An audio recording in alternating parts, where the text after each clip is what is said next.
நமசிவாயம். ஜெய் வாராகி, ஜெய் ஜெய் வாராகி.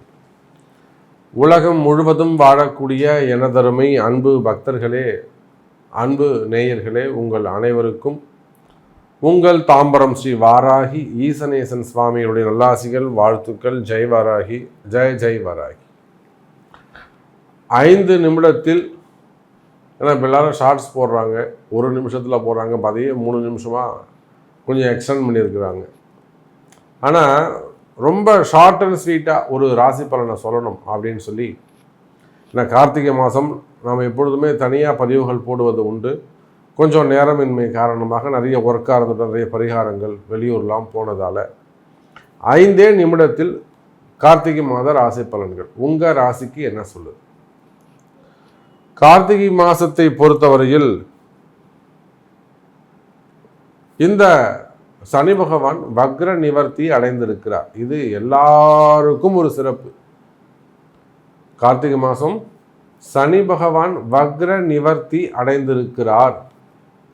இது ஒரு தனி சிறப்பு. இயல்பு நிலைக்கு சனி பகவான் வந்திருக்கிறார்.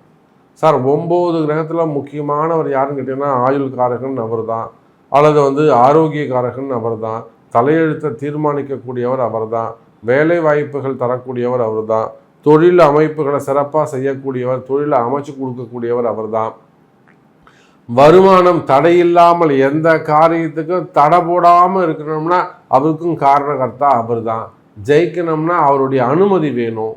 அப்போது ஒரு மனிதனுக்கு எந்த நன்மை நடைபெற வேண்டும் என்று சொன்னாலும் அதுக்கு சனி பகவான் வழிவிடணும். அவர் வழி விட்டாதான் உங்களுக்கு நல்லதே நடக்கும். உங்களுக்குன்னு இல்லைங்க, எல்லாருக்கும். அது புல் பூண்டு பூச்சியானாலும் சரிதான், பறவையானாலும் சரிதான். சனி பகவான் வழி விடுவாரேயானால் எந்த உயிரும் உய்வு பெறும். அப்போ அப்பேற்பட்ட சனி பகவான் இந்த கார்த்திகை மாதத்தில் என்ன இருக்காருங்க?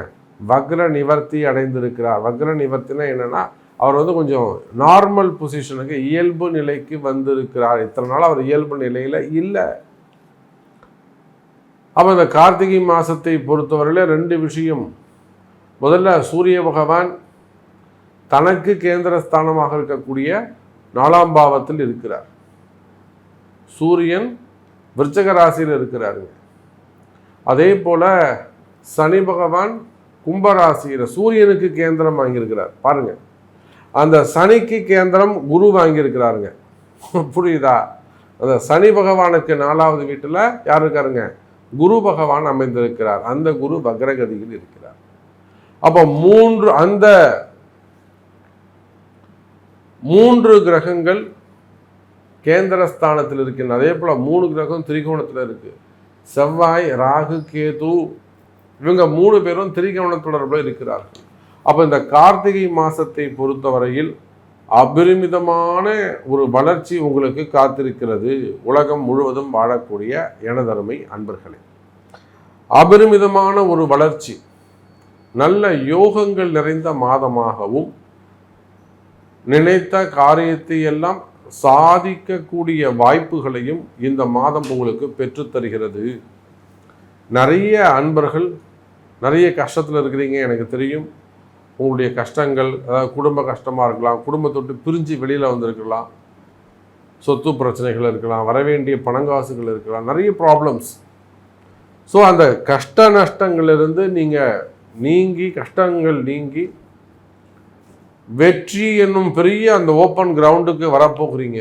ஒரு சந்தோஷமான ஒரு சூழ்நிலை இந்த கார்த்திகை மாதம் நிலவுகிறது. மெயினாக இந்த ஹெல்த் இஷ்யூஸ் இருக்கக்கூடியவங்க, ஹாஸ்பிட்டல் எக்ஸ்பென்சஸ் இருக்கக்கூடியவர்கள், இவங்க எல்லாருக்குமே கூட ஒரு நன்மை, ஒரு நல்ல மருத்துவம் அமையலை, ஒரு நல்ல டாக்டர்ஸ் அமையலை, இந்த மாதிரியான ப்ராப்ளம் இருக்குமே. ஆனால் இவற்றிலிருந்து இது கூட உங்களுக்கு விடுதலை ஏற்பட்டு அற்புதமான முறையில் நல்ல யோகங்கள் அமைகிறது எனதருமை அன்பு நேயர்களே. சரி, வாருங்க, ஒரு ராசிக்கும் உங்கள் ராசிக்கு எப்படி இருக்குது, இந்த கார்த்திகை மாதம் என்ன சொல்லுதுன்னு பார்க்கலாம். அன்பார்ந்த மீன ராசி அன்பர்களே, மீனராசி அன்பர்களே, இந்த மாதம் டிசம்பர் மாதம் நல்ல யோகமான மாதமாகவும், அதே சமயத்தில் பல வகையிலும் நன்மை வந்து சேரக்கூடிய மாதமாகவும் உங்களுக்கு அமைகிறது.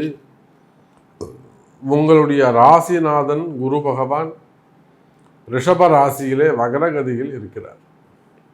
ஆனால் அந்த ரிஷபத்தில் இருக்கக்கூடிய குரு, வக்ர குருவுக்கு 9ஆம் இடத்தில் யார் இருக்காருங்க?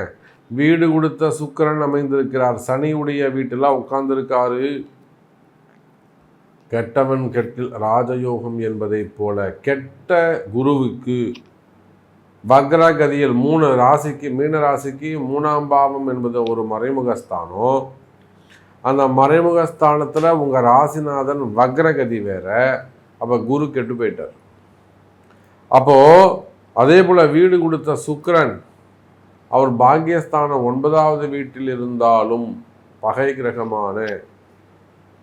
கிரகமாக இருக்கக்கூடிய சனி பகவானுடைய வீட்டில் அமைந்து அந்த சனிக்கு 2-12 அமைகின்ற பொழுது, அப்போ வீடு கொடுத்த சுக்கிரனும் கெட்டு இருக்கக்கூடிய குருவும் கெடுகின்ற பொழுது அது ஒரு விபரீத ராஜயோகத்தை கொடுக்கின்றது.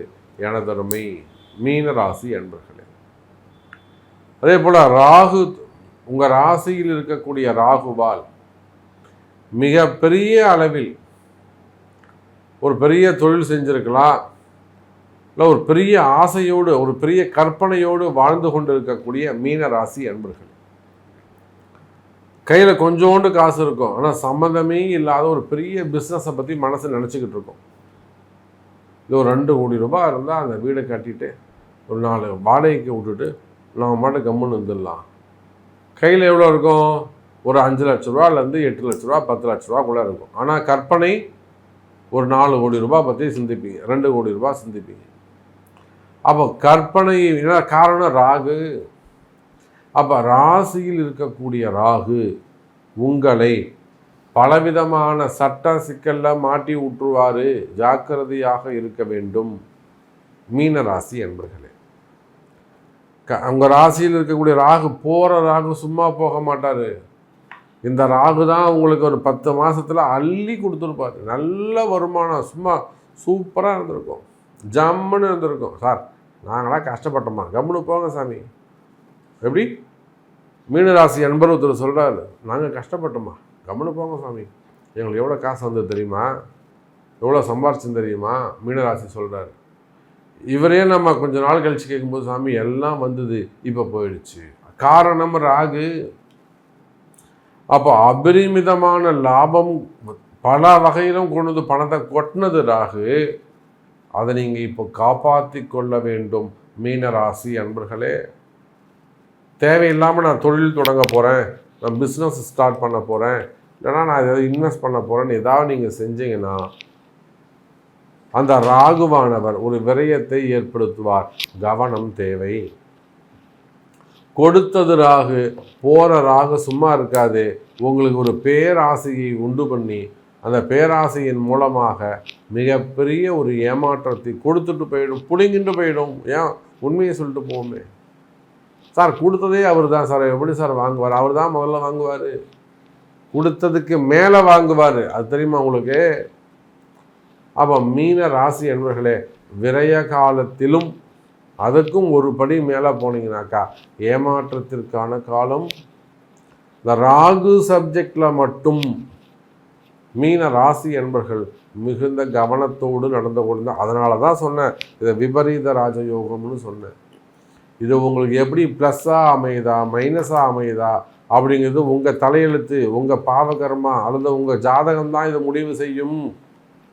புரியுதுங்களா சார்? உங்கள் ஜாதகம் தான் சார் முடிவு பண்ணணும். அதை ராமசாமி என்ன எப்படி இருக்குது, குப்புசாமி எப்படி இருக்குது, விமலாவுக்கு எப்படி இருக்குது, ராமாயிக்கு எப்படி இருக்குது, உங்கள் கர்மா இந்த ராகு முடிவு பண்ணுவார். ராமாயி சூப்பராக இருக்காங்க, சந்தோஷம், நல்லா இருந்துட்டு போட்டோம். விமலா கஷ்டப்படுதா, சரிங்கம்மா ஜாக்கிரதையாக இருமா, இனிமேல் எங்கேயும் செலவு பண்ணாதம்மா. இதை வழிகாட்டுவதற்குத்தான் குரு தேவை. அப்படி பார்க்கின்ற பொழுது மீன ராசி அன்பர்களே, இந்த விபரீத ராஜயோகம் ரொம்ப படு சூப்பராக உங்களுக்கு ஆக்டிவேட் ஆக போகுது. கொஞ்சம் கவனமாக இருந்து எந்த ஒரு செயலை செய்வதற்கு முன்பாகவும் மீனராசி என்பவர்கள் ஒரே சிம்பிளாக ஒரு ஃபார்முலா சொல்லித்தரேன். ராகு இருக்காரு, இந்த ராகு போகும்போது ஏதேனும் ஒரு பிரச்சனையை பண்ணிட்டு போவார். நிலையான வம்பு வழக்கில் போய் மாட்டி விட்டுட்டு எப்படி போகும்போது ஒரு பெரிய பிரச்சனையில் மாட்டி விட்டு போயிடுவார். அப்போ இந்த ராகு கிட்டேருந்து நீங்கள் தப்பிக்கணும்னு நினச்சால், நான் இது வரலும் எனக்கு அந்த மாதிரி நடக்கல சாமி, நான் கேர்ஃபுல்லாக தான் இருக்கேன், நான் சேஃப் ஜோனில் தான் நான் இருக்கேன், எனக்கு இன்னும் தப்பு நடக்கலை அப்படின்னு நீங்கள் சொல்வீர்களே, ஆனால் நீங்கள் செய்ய வேண்டியது ஒன்று தான். ஏதாவது ஒரு சப்ஜெக்டோ ஒரு விஷயமோ செய்வதாக இருந்தால், சாமி இங்கே பாருங்கள் என் ஜாதகம் இது தான், நான் பிஸ்னஸ் ஸ்டார்ட் பண்ணலான்னு இருக்கேன், பண்ணலாமா? சாமி இதுதான் விஷயம், நான் வந்து இன்வெஸ்ட் பண்ணலான்னு இருக்கேன், இன்வெஸ்ட் பண்ணலாமா? ஒரு அட்வைஸ் கேட்டு, நான் எலெக்ஷன் நிற்கலாம் இருக்கேன், நான் இடம் வாங்கலான்னு இருக்கேன், அப்போ உங்களுடைய செலவீனங்களை முன்கூட்டியே ஒரு அட்வைஸ் கேட்டு செய்வீர்களே ஆனால் நிச்சயமாக உங்களுக்கு பண பாதுகாப்பு உண்டு, வாழ்க்கை பாதுகாப்பு உண்டு, நிச்சயம் உண்டு மீனராசி அன்பர்களே. அதே போல் அதை கேட்காம ஏற்கனவே நடந்து போச்சு, தப்பு நடந்து போச்சுன்னு வச்சுக்கோமே, மாட்டிக்கிட்டீங்க, கையில் இருந்த காசெல்லாம் செலவாயிடுது. அன்றைக்கி கூட ஒரு அம்மா ஒரு ஃபோன் பண்ணுறாங்க, இங்கேருந்து யூகேலேருந்து ஃபோன் பண்ணுறாங்க, இது மாதிரி நான் நிறைய லாஸ் பண்ணிட்டேன், ஷேர் மார்க்கெட்டில் அதிகமாக இன்வெஸ்ட் பண்ணிட்டேன், நான் அதில் தான் சம்பாதிச்சேன், இப்போ சம்பாதிச்சதில் 50% நான் வந்து இழந்துட்டேன், இந்த வருஷம் நான் சம்பாதிப்பேனா? இதுதான் நம்மளுடைய கேள்வி. அப்போ ஏற்கனவே நீங்கள் வந்து மிஸ் பண்ணிட்டீங்க, இப்போ இழந்ததை மீண்டும் பெற வேண்டுமா? அப்போ அதுக்கு நீங்கள் என்ன செய்யணும்? அதை அறிந்து புரியுங்களா? தப்பு நடக்கலை, காப்பாற்றிக்கிறதுக்கு ஒரு வழி இருக்குது. தப்பு நடந்து போச்சு, உங்களை மீண்டும் பழைய சூழ்நிலைக்கு நீங்கள் அந்த பொசிஷனுக்கு உங்களை கொண்டு வரணும்னா அதற்கும் வாராகி வழிபாடு தான் கை கொடுக்கும். உங்கள் பிறப்பு ஜாதகம் தான் பேசும் மீன ராசி அன்பர்களே. அப்போ இந்த டிசம்பர் மாதத்தை பொறுத்தவரையில் ஏற்றத்தாழ்வுகள் நிறைந்த மாதமாகவும், ஒரு சில மீன ராசி அன்பர்களுக்கு யோகமாகவும், ஒரு சில மீன ராசி அன்பர்களுக்கு மாறுபட்ட பலன்களை தரக்கூடியதாகவும் அமைகிறது. எச்சரிக்கை தேவை மீனராசி அன்பர்களே. அடுத்தபடியாக வேலை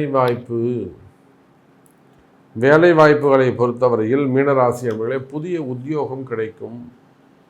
நிறைய மீனராசி அன்பர்கள் அது உள்நாடாக இருந்தாலும் வெளிநாடாக இருந்தாலும் நிறைய வேலை போயிருக்கு. ஆள் குறைப்புன்னு சொல்லிட்டு நிறைய அன்பர்களுக்கு 45 வயசு 46 வயசில் அல்லது 54 வயசு இதெல்லாம் நிறைய வேலை போயிருக்கு.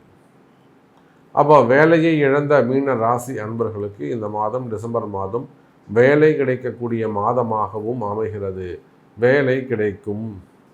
அதே போல் வேலைக்காக வெளிநாடு செல்வதற்காக காத்திருக்கக்கூடிய மீனராசி அன்பர்களே, வேலைக்காக வெளிநாடு செல்வதற்காக காத்திருக்கக்கூடிய மீனராசி அன்பர்களே, வெளிநாட்டு வேலை உத்தியோகம் கிடைக்கும். வெளிநாடு போகக்கூடிய வாய்ப்புகள் அதிகரிக்கும். கவலை வேண்டாம் மீன ராசி அன்பர்களே. அதே போலத்தான் பிஸ்னஸ் தொழில் அமைப்புகள் சிறப்பானதாக இருக்கும். நீங்கள் எந்த தொழில் செய்பவராக இருந்தாலும் சரிதான், எனி பிஸ்னஸ், ஸ்மால் ஸ்கேல் இண்டஸ்ட்ரியிலேருந்து சின்ன சின்ன கம்பெனிகள்லேருந்து பெரிய பெரிய கடைகள்லேருந்து பெரிய பெரிய கம்பெனிகள் வரையிலும் உலகம் முழுவதும், நீங்கள் உள்நாடாக இருக்கலாம் வெளிநாடாக இருக்கலாம், நீங்கள் எந்த தொழில் செய்பவர், சினிமா துறையாக இருக்கலாம், அரசியலாக இருக்கலாம், அரசியல் துறை சார்ந்த பிஸ்னஸ் பண்ணக்கூடியவங்களாக இருக்கலாம், இரண்டாம் தர தொழில் செய்ய பினாமிஸ் அந்த மாதிரியான தொழில் செய்யக்கூடியவங்களாக இருக்கலாம், முதலீட்டாளராக இருக்கலாம், share market, stock market, garments, builders, பூமி சார்ந்த தொழில்கள், கனிம வளங்கள், க்ரஷர்ஸு, குவாரிகள், கார்மெண்ட்ஸு, ஆயில் மில்லுங்க, பெரிய பெரிய மில்லுங்க வச்சு நடத்தக்கூடியவர்கள், காட்டன் மில்ஸு, அதே போல் விவசாய பூமிகள், பூமி சார்ந்த தொழில் செய்யக்கூடியவர்கள். அப்போ நீங்கள் எந்த தொழில் செய்பவராக இருந்தாலும் சரிதான், தொழிலில் ஏதேனும் தடைகள் இருக்குமேயானால், அல்லது தொழிலில் ஒரு மந்தம் இருக்குமேயானால், அல்லது தொழிலில் ஏதேனும் பிரச்சனைகள் இருக்குமேயானால் கவலை வேண்டாம் மீன ராசி அன்பர்களே. அந்த கஷ்டம் விலகும், தொழில் சிறப்பாக இருக்கும். அதற்குரிய சிறு சிறு பரிகாரங்கள் செய்து வழிபாடுகள் செய்து கொள்வது சிறப்பு மீன ராசி அன்பர்களே. அப்போ தொழில் அமைப்புகள் சிறப்பானதாக இருக்கும். அதே போல் மீன ராசிக்கு இருக்கக்கூடிய கடன் சுமைகள், கடன் பிரச்சனைகள் விலகும், கடன் சுமைகள் குறையும். ஒரு இஎம்ஐ கட்டணும், கடன் அடைக்கணும். இந்த மாதம் கட்ட முடியுமா சாமி? நிச்சயமாக இந்த மாதம் கட்டக்கூடிய வாய்ப்புகள் உங்களுக்கு ஏற்படும். அப்போ கமிட்மெண்ட்ஸை நல்ல முறையில் நீங்கள் ஈக்குவல் பண்ணுவீங்க. இப்போ வருமானம் இருந்தால் தானே நீங்கள் கட்ட முடியும். ஸோ தொழில் அமைப்புகள், வியாபார அமைப்புகள், வருமானம், உத்தியோகம் இவை அனைத்தும் சிறப்பானதாக இருக்கும். நம்ம நிறைய விஷயம் பேசிட்டோம், நீண்ட நேரமாக பேசிக்கிட்டு இருக்கோம். ஸோ உங்களுடைய கேள்விகள் என்ன? உங்களுக்கு என்ன நடக்கணும்? என்னை பற்றி சொல்லவே இல்லையா சாமி அப்படின்னா, உங்களுக்கு என்ன நடக்கணும், உங்கள் கேள்வி என்ன என்பதை உங்கள் பிறப்பு ஜாதகத்தை கொண்டு தொடர்பு கொள்ளுங்கள் என்று தெரிவித்துக்கொண்டு மீண்டும் ஒரு அற்புதமான பதிவில் சந்திக்கிறேன். நன்றி. நமச்சிவாயம். ஜெய் வராகி. ஜெய் ஜெய் வராகி.